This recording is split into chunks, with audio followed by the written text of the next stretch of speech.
Guys, Briz Productions here at Oz Comic Con here in Adelaide. Happy birthday to you, Oz Comic Con. Happy 10th anniversary and many more to come. But right now I'm joined by Callan Mcauliffe. How's it going, my friend? Pretty good, thanks, mate. Thanks for having me. Mate, welcome to Adelaide, my friend. Is your first time here in Adelaide? Pretty sure it is. It's my first time. Oh my goodness, well, welcome. It's a beautiful city, very quiet, home to some of the best wineries in the world. I'm loving it. I feel very welcome. Oh, that is wonderful, mate. But welcome here to Oz Comic Con. Mate, we just wanted to know that you are a one-of-a-kind actor and you also happen to be a great author, as we'll get to a little later on. But mate, I just want to get to know you a little bit more. So did you really believe acting was a good area for you as a kid?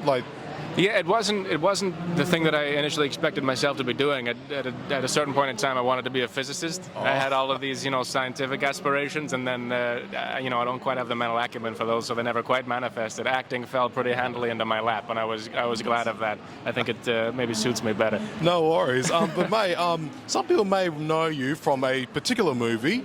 It was one of the greatest movies, in my opinion. It's The Great Gatsby. You were the Young Gatsby man himself. I was, yes. Taught me everything.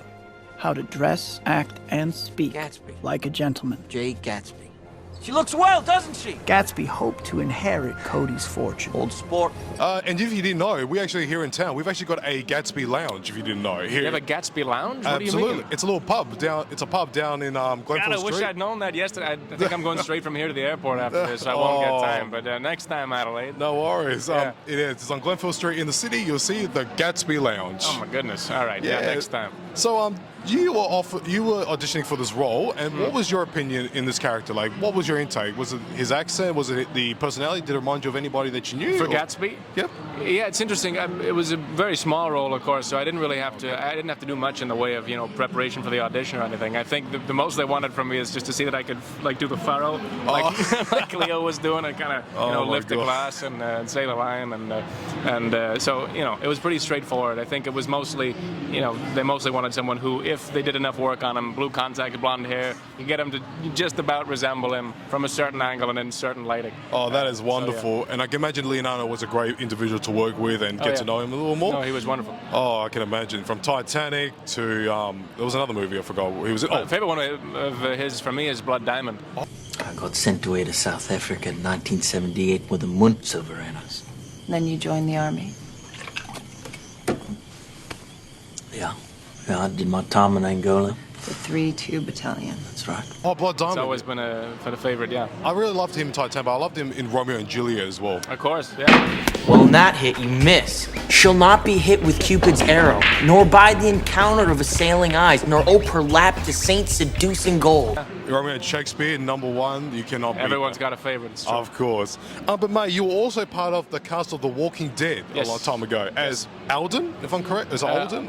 Alden, yeah. It's never been quite clear. I don't think I've ever said the name fully. A couple of the characters on the show call me Al. But, you can say it how you like. We're fine.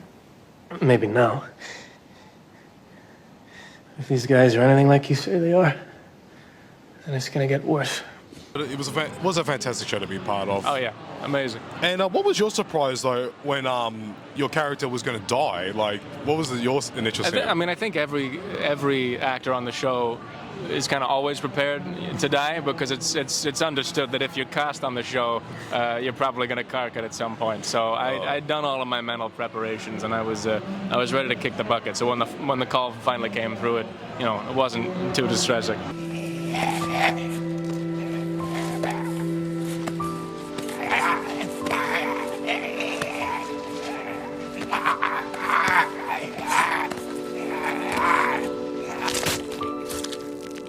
No worries. We've got some Walking Dead people will probably be watching this by now. Yeah. Is there anything you'd like to say to them?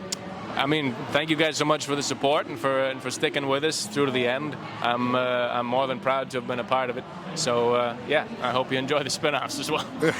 We'll keep that in mind. But mate, before we go, you are an author, as I mentioned earlier. You have written a book called The Hills Ghost. I mean, I'm a writer. I don't know if I can be called an author until I've done a couple of books. I have written a book. Can you please tell us about this book, if you don't mind? Yeah, it's a funny one. I wrote it when I was about 21, so I read it now, and there's a couple of sentences maybe I'd excise or a little cringy or what have you, but I'm still very proud of it.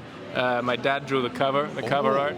And it's about a Tibetan Mastiff, and a sheepdog, and a nautically diluted seagull. believes he's a sailor who have to defend a flock of sheep against the last pack of wild wolves in the British Isles, circa 1805, 1806, shortly after the Battle of Trafalgar, which is only tangentially relevant to the story. So it's good fun.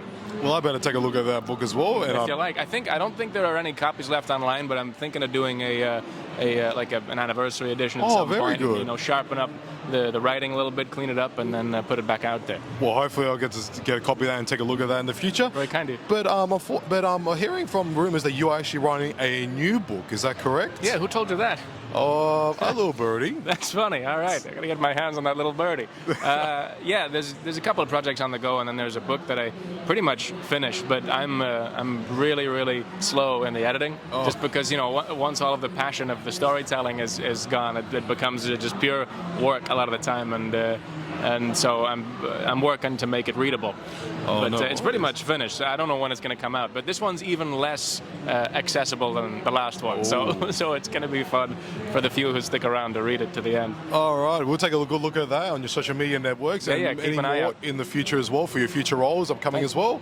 Well, Callan, thank you so much for joining us here at Oz Comic Con, celebrating its 10th year anniversary. Yeah, thank you very much for having me. No worries. Until next time, guys, this is Briz Productions, and we are out. Everybody, thank you so much for tuning in to another exciting episode here on Briz Productions. If you'd like to see some more amazing videos, why not check them over here, or maybe over here. But don't forget to like, subscribe and share these videos. We'd like to see some more amazing new videos here on Briz Productions. Then click that subscribe button and have that bell on. Until next time, this is Briz Productions and we are out!